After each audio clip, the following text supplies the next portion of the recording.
getting into the home stretch here. Next up, you may have seen his recent feature in the New York Times around data and privacy. To give it a talk on once we have kind of solidified a better way to handle transactions and have seen success with that in society, what else might we want to extend that capability to? Please welcome to the stage scientist, author, musician, and artist, Jaron Lanier.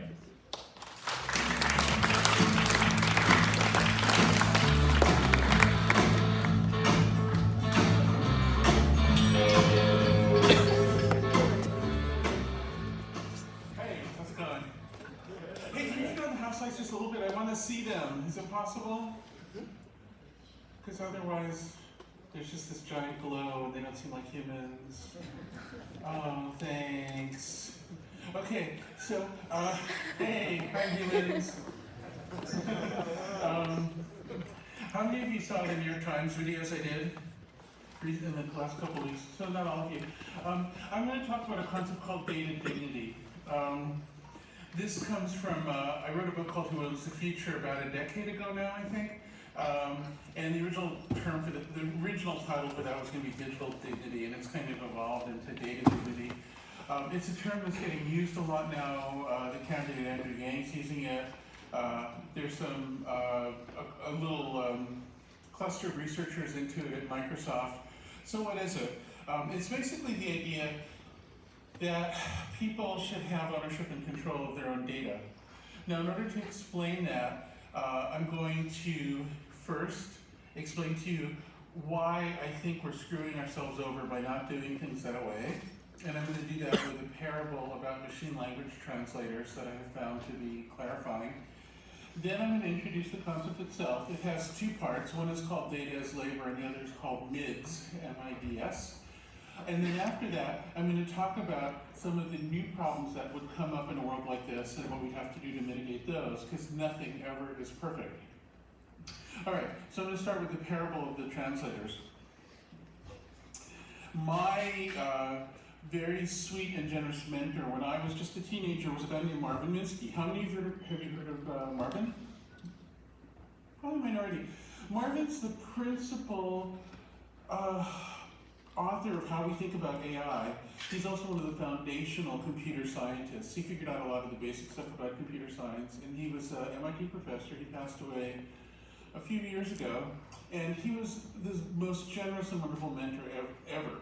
And if you trace back the lines of people who've done a lot in the computer world, they'll often go to a mentorship with Marvin. So Marvin was really into AI. And I've never liked the idea very much. We used to argue about it all the time.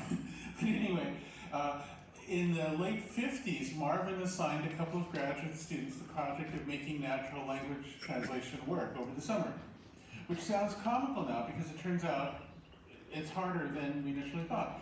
But in the late 50s, it was plausible to think, well, if you took two dictionaries for the two languages, and you had translating dictionaries between them, and you had grammar models and translations between the grammar models, the whole thing should click together.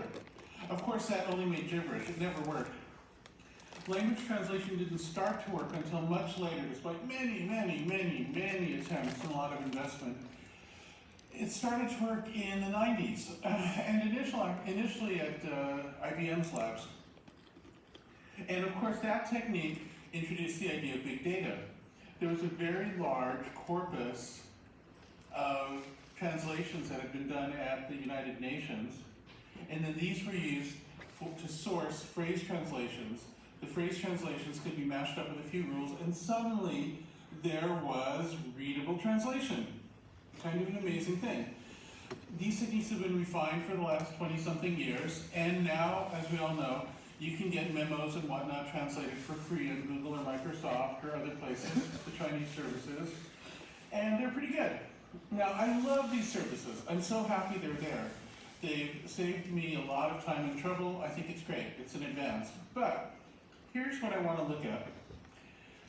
Before the service came along, there was a whole world of people who made a living translating memos in corporations, the language translators. These people have seen a decline in their career prospects that mirrors the decline of other people whose work can be conveyed online, like recording musicians, investigative journalists, photographers. What happens to people is a little different than the cliche. There's usually a public argument between some people who say, oh my God, automation is going to put all these people out of work. Think about the truck drivers. It's this giant crisis. We need a universal basic income. And then somebody else will come along and say, oh no, you're a scaremonger. If you have automation, it just makes more jobs. And so this conversation bounces back and forth between these positions. But if we actually look at what happens, neither scenario is exactly what happens. What happens instead is that the overall number of people employed doesn't necessarily go down, but the distribution of rewards to them changes. So before everything's turned into something organized by a central digital hub, there's a bell curve distribution, more or less, which is what you should expect. A market is a measurement device, and a measurement of phenomena in nature generally should create a bell curve, right? And so you should expect that in economic outcomes. However, once things are organized around a central digital hub, you see instead a zip curve. You see a small number of people do super well, and then it falls off into a long tail. So, for instance, musicians before made a bell curve. In the United States, around the turn of the century, over 500,000 recording musicians making over $100,000 a year in the dollars at the time. So a large middle class of recording musicians.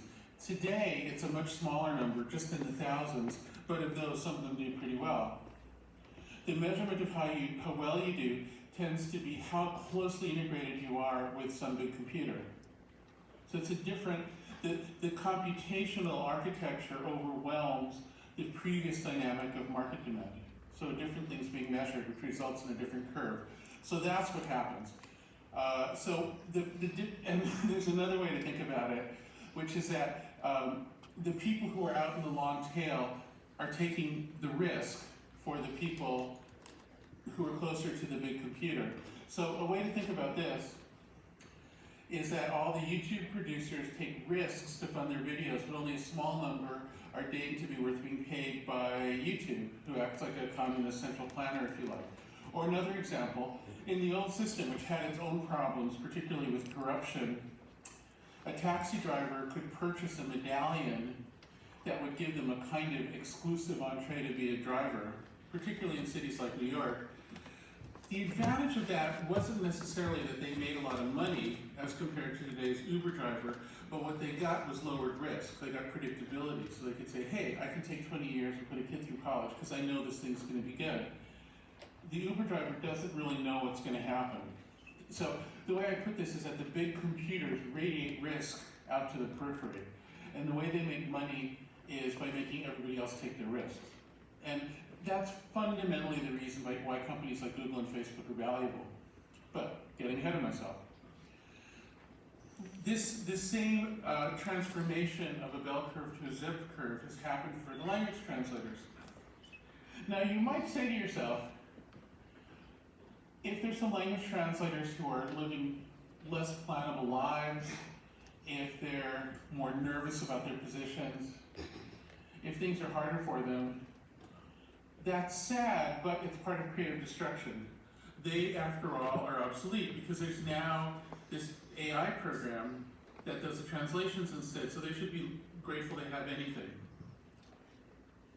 Okay, the problem with that is that it's not honest about the nature of the service. Human languages are alive. The English we speak today is not the same English we spoke 5 years ago. The English we speak today is not the same as the language we spoke yesterday, and the reason why is because there are new memes, there's news, there's culture, there's science. How many of you were using the term quantum supremacy before today or yesterday? Probably not too many, but now it's a thing, it's got to get translated. I mean, it was out there, but it was really obscure. And there's a zillion examples like that every single day. Okay, so what makes the corpus of phrase examples keep up so that the things still work? Well, I need to be blunt about this. Those of us from Microsoft, Google, and other companies who operate these things have found people who happen to be translating as volunteers anyway, and we steal phrase translations from them. There's no other way to put it. There are people who have multilingual family members on social media. There are amateur clubs that do captioning of YouTube videos for their own language groups, all kinds of things like that. We go and we steal tens of millions of phrase examples every single night when we scrape the web, incorporate them into the model, and then we have this magic service. So I hope you can see where there's something screwy about this. And I'm going to go through a few levels of it that strike me as being terribly wrong, and then I'll go into the alternative that I'm sure will at least be better, although certainly not perfect. Okay, the first thing that's wrong is that it's a lie, and it's the worst kind of lie, because it's the kind of lie that removes dignity and humanity from another person. We're telling the people who translate, you know what, we don't need you anymore. We have our big electronic brain. You're obsolete. Oh, but don't go anywhere, because we need to steal from you to make our big electronic brain work. Do you see what's wrong with that? There's something just spiritually wrong with sending a message that, oh, AI's gotten so good, it's doing better than people, when the people are still needed. There's something like a spiritual crime in telling people you're going to be replaced when it's based on a really screwy and dishonest and self-serving set of definitions. So that makes me ill. I really hate it. But then let's go to another level of what's wrong. Fundamentally, our job, if we're running a language translation service, is to make it work as well as possible.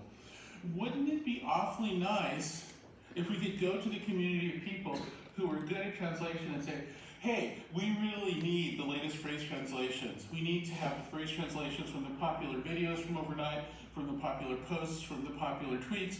We need to have translations for whatever the hell the president just said. We need this stuff because other people are going to want this translated. And we need a bunch of you to do it because we don't trust any small group of people to do it. Why can't we tell them that? Why can't we ask for what we need to make the program work better? Well, the reason we can't is that even though we know how to find their work, we don't actually have a relationship with them.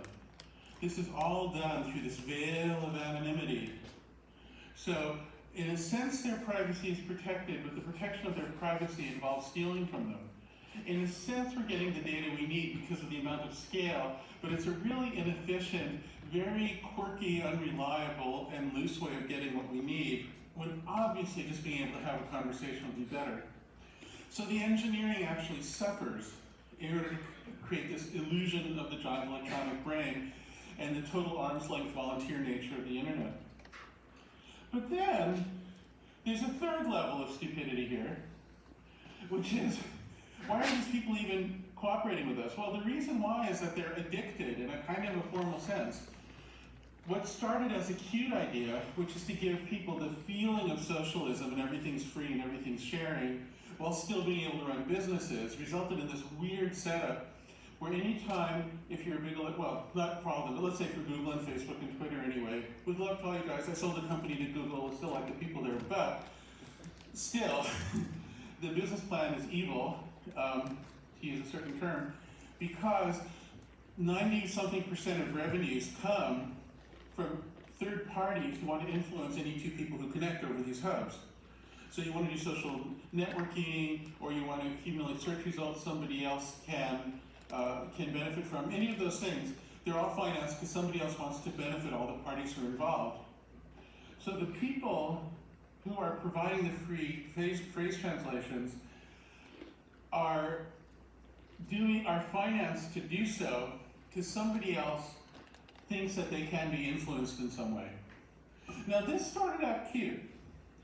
This started out as just a referral service. Here's your local dentist. It was like that 20 years ago. And that was cool. But everybody in the system gradually got more sophisticated. The computers got bigger because of Moore's Law. The network got higher bandwidth. The algorithms improved because of science and math. But all the players got more sophisticated, and in particular, the distasteful and ill-willed players. the PSYOPs people and the organized crime people and all that. And so what you've ended up with is this giant manipulation machine where everybody's in a partial Skinner box all the time. You know what I mean when I say Skinner box? Y'all know that? B.F. Skinner, somebody said no. B.F. Skinner was one of the famous behaviorists. He would put animals or people in these boxes and control exactly what they experience, and then they'd get rewards and punishment, like candy and electric shocks. And he studied how that changed behavior. He's kind of a creepy guy. He thought all of society should be turned into a network of Skinner boxes. So I have another question for you. Who designed the very first actually implemented experience of a digital network that people could actually use and experience, and then observe them for a few years? This is from before the ARPANET. Who did it? Oh, come on. B.F. Skinner. The very first implementation of a digital network was for the purpose of fooling people and tricking them and changing their behavior. Skinner would have loved the world we created for the movie Minority Report. He wanted a world where there was some central authority that designed society and influenced people's thoughts and desires. I think it's incredibly evil and creepy, but some people like it. I'm looking at you, China, but that's another tale. All right, so we're putting all these people in mild distributed Skinner boxes. Oh, and another reason the Skinner boxes are stupid, I guess, I don't remember how many reasons we're up to, but maybe this will be the fourth one. Was it 3 so far? So the fourth one is that Skinner boxes require a feedback loop where you observe people's behavior and then you reinforce things based on the behavior. Well, the only thing we can observe through smartphones is how much you click, how long you stay on something. Once in a while we can watch your eyes and listen to your voice tone. But basically the kind of stuff that we can really catch are the fight or flight responses. So these are the emotions when you're scared or angry. So those are the ones that get reinforced. So whatever content is put up there, like just as a kind of example that really bugs me, there's some reform group that puts up a ton of content, like let's say Black Lives Matter or the Arab Spring. At first they get this magic carpet ride for free, the social networking services, connecting with the world, all this stuff's happening. But meanwhile, behind the scenes, the algorithms have to make money, and they can only do that by increasing engagement so they can go to customers and say, hey, we can persuade these people that are engaged. So they look around for who clicks, who stays on. Well, it's the people who are scared or angry. So what you do is you detect the people who hate the stuff. You introduce them to each other, you reinforce them, and suddenly Black Lives Matter ends up funding, essentially, a rise of the Ku Klux Klan, which had been dormant, and the American Nazi Party. Suddenly, the Arab Spring funds the propaganda rise of ISIS. Everything turns to shit. I'm sorry, I don't know if this will be broadcast or something. Pardon me. Everything turns to crap. And so now we're up to 4 reasons why this thing's stupid. I'll just do another reason. I could go on and on. Another thing that's stupid about this is that in order to make this plan work, we have to make manipulation the only product for these giant companies, some of the most valuable in all history. The manipulation income called the advertising revenue, but I'm not anti-advertising. I'm anti-feedback loop advertising. I'm anti-Skinner box. Very easy to draw a red line between those things.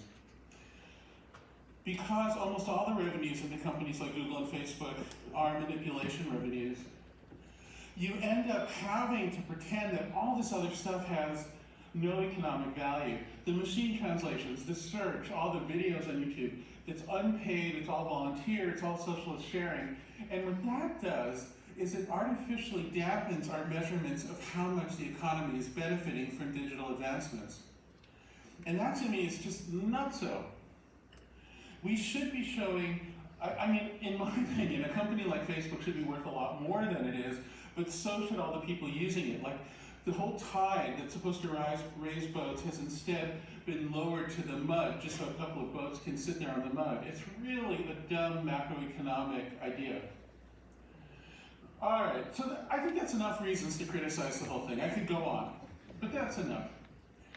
I haven't mentioned politics. 6th reason, I visited places like Turkey and Brazil when they had elections recently, and the UK, and there's this really weird thing that's going on where all over the world, all at once, there's this shift to a certain style and feeling of politics. Sometimes it's described as right-wing populism or populism, but I think that's actually an incorrect designation. I don't think there's any particular reason why it should accrue to the right or to the left at all. And I don't think it's populism, because the truth is, a lot of these people aren't really that popular. This isn't like the era of Mussolini. This is something different. This is an era where everybody's just so damn cranky, so paranoid, and so removed from the truth that anybody who's also like that resonates. I used to know Trump, not well, but I met him a few times over a period from the late 80s into the 90s. I think there were many reasons to criticize him for corruption and racism at that time, but what he wasn't was paranoid and irritable and unhappy all the time. Twitter addiction made him that way, as it did his voters, and they relate to each other. It's not populism, it's something else. It's Skinnerism. It's a different thing. Okay, let's get to the solution space. So there's a lot of people who want to reform the tech companies. Elizabeth Warren wants to break them up. There's privacy legislation. I played a small role in that. I co-founded the advisory board that preceded a thing called the GDPR in Europe, tried that, tried other kinds of regulation. I'm really skeptical of using regulation to fight this problem because I don't think you can capture it in words. I think if you just say, it'll be illegal for programmers to trick people, well, what does that mean? Programmers are pretty nimble. Whatever the court definition becomes, somebody will be able to work around it. So privacy, coordination between companies, whatever it is that you're trying to prevent, I don't think you can define it. I think code wins when code meets law. So how do you do anything? You do it by reforming incentives. Incentives rule the world. Right now, under the current way we're thinking, the only incentive is to trick everybody more and more. And so that's what happens. If you have to pay somebody for the data you need from them to trick them, that incentive would be undone. But meanwhile, you could value add to that data to create a service that they'd want to buy, and then a different incentive would be created to make more and more valuable services. I think that's an ironclad argument. Getting from that argument to actual implementation is not necessarily easy. In fact, it's almost necessarily really hard and tricky, but I want to portray it to you. So this is going to be the first part of the two-part definition of data dignity, and this is the part called data as labor, which is a term I attribute to my economics colleague, Glenn Weil. You can search for it and find some of the papers we've written. So one of the first questions, there are many questions that come up, but one of the first ones is, well, if people are getting paid for their data, what kind of a thing is it? Is it a product or is it a service, A or B? To which I say, it's neither. Choice C is better, and choice C is its art. There's an interesting legal tradition for art, which is the creative output of people. Art doesn't get sold, at least not in most parts of the world. Particularly in Europe, there's a concept of moral rights, where when somebody makes art, it's inseparable from them. All they can do is license it. All right? This is a crucial concept, because your data becomes you the more advanced technology gets. So if you could really sell it, it would create a new world of soul loss and slavery and all kinds of things. So you have moral rights to your data in a data dignity world, but you can license. Licenses are revocable.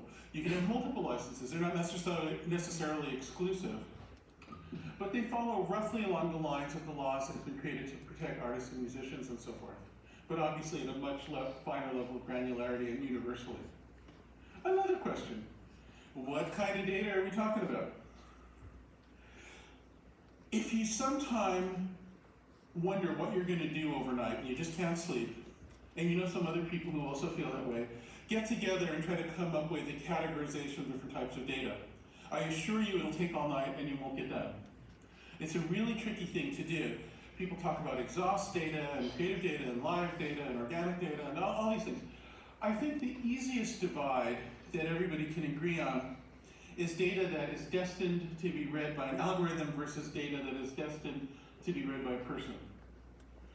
The same data might go in both directions, which should be treated as two co-present cases. Now, in the example, so some examples, data that's going to an algorithm would be, for instance, let's say you're a professional gardener and you're known for a particular topiary or something. But then somebody comes out with these great gardening robots, and all of a sudden gardeners aren't being hired. And yet, people need data to run their robots. Well, you might be contributing some of your data to make the robot do beautiful topiary, and you should get a royalty for that. This seems simple enough to me. In the case of the language translators, what starts out as data that is just going to the algorithm becomes something that's a little bit more planned, where people are thinking about the end user and what they'll need to, in a data dignity world, instead of it just being randomly gathered in secret and stolen, instead the person's starting to think, wow, what phrase translations does somebody need? So it's starting to shift from one category to the other, although it exists in both. But anyway, that's some of the kinds of data.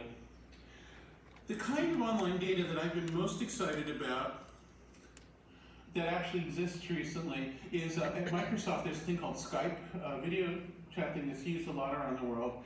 And in researching it, it appears that there are very large numbers of people, reaching into the hundreds of millions, in the developing world who figured out ways to top up their income, and by the tens of millions, create full-time jobs out of offering advice and services over Skype.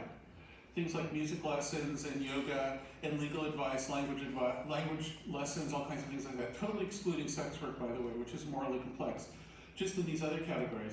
And that to me is a great example of data dignity. Nobody's helping them do it.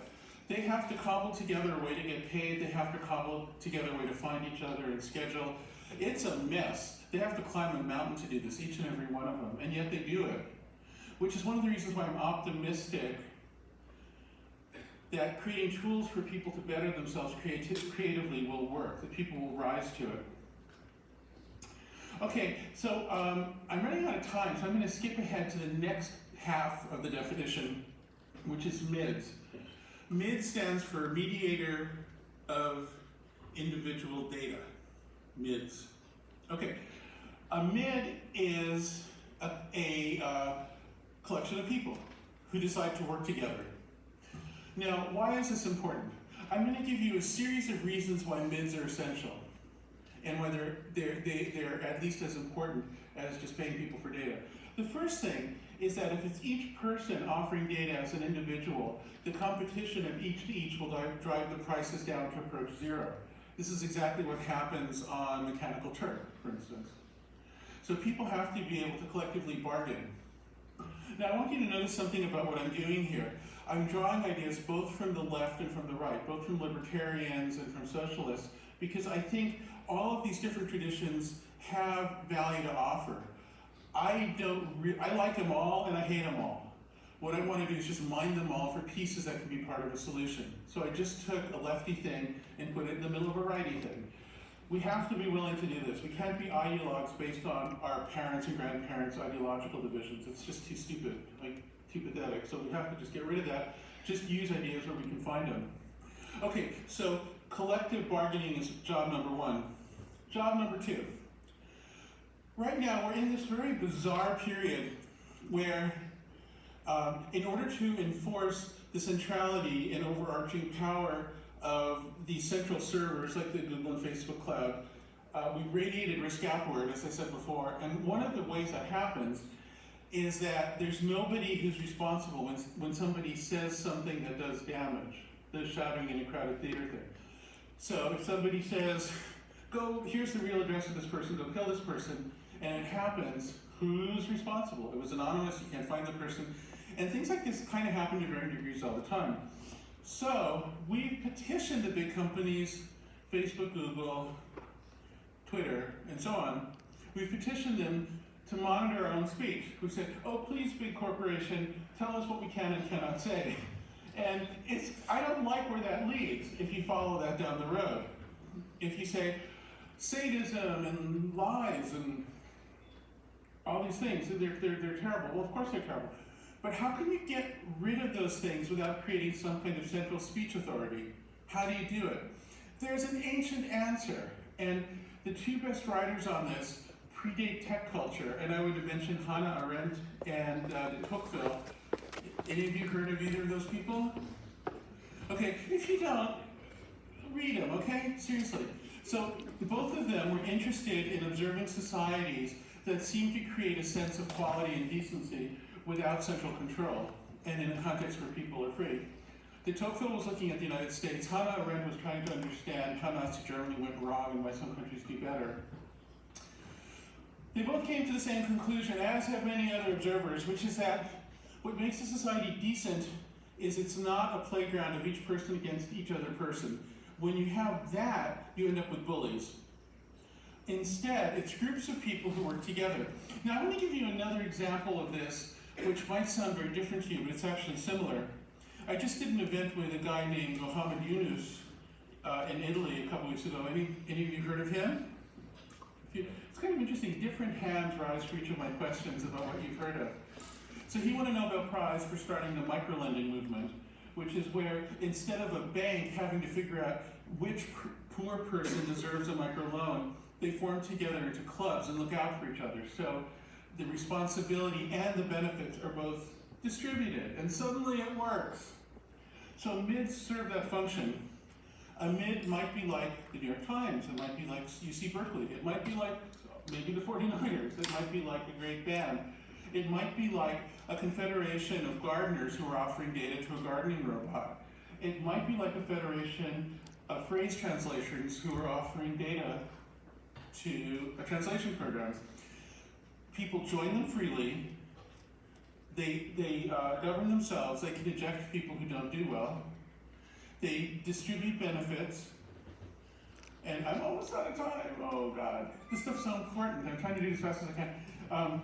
They are a little like unions, a little like journals, a little like clubs, but the key thing is that you can join a MID and look out for each other, and the MID develops brand quality that people benefit from upholding. So the reason the New York Times doesn't publish a big picture of feces on the front every day is because there's different editors and writers there who are saying, nah, if we do that, it hurts us all. So having MIDs gives you a way to promote decency and quality and standards without, because it's all by free association, without imposing control from the center. It's magic and it works. It's worked historically again and again. So MIDs solve the speech problem. I'm going to very quickly go through some of the other things. I'm not going to have time to talk about the problems this brings up, unfortunately, but next solution that MIDs offer is a solution to complexity. Right now, whenever you do anything online, you click through an agreement. And of course, nobody knows what the agreements mean. I was once in Geneva with a conference of internet law people who wrote these things, and 2,000 of them, and I said, can I see hands for anybody who's read a EULA that you didn't write yourself? Not a single one. Then I asked, have you really read through the ones you did write yourself? And there were only a few hands. Well, I don't know what that means, but the thing is, the outcome of the GDPR was a lot of regulations that changed what the click means, but you still don't know what it means. And so if you're part of a MID, the MID can look out for you. In a sense, it becomes like a law firm that you've hired, it becomes like a club you've joined, like the AAA for cars or something like that. There'll be lots of different MIDs. There'll be MIDs that are hard to get into. There'll be MIDs that everybody gets into. Like a MID for iMotion, you can join freely, and there might be 20 million people in it, and it gives you $1 a week or something like that, something little. The MID for gardening robots might give you a lot of money. It might be something you specialize in that really becomes a career. You'll have a whole bunch of them, they'll pay royalties. These royalty streams will accumulate as you do more and more in your life, turning into retirement funds. So it creates a reasonable outcome, a reasonable arc for an actual biological human life rather than a hypothetical robot life. There are many other reasons MIDs are important. Oh God, I have to mention the fiducial.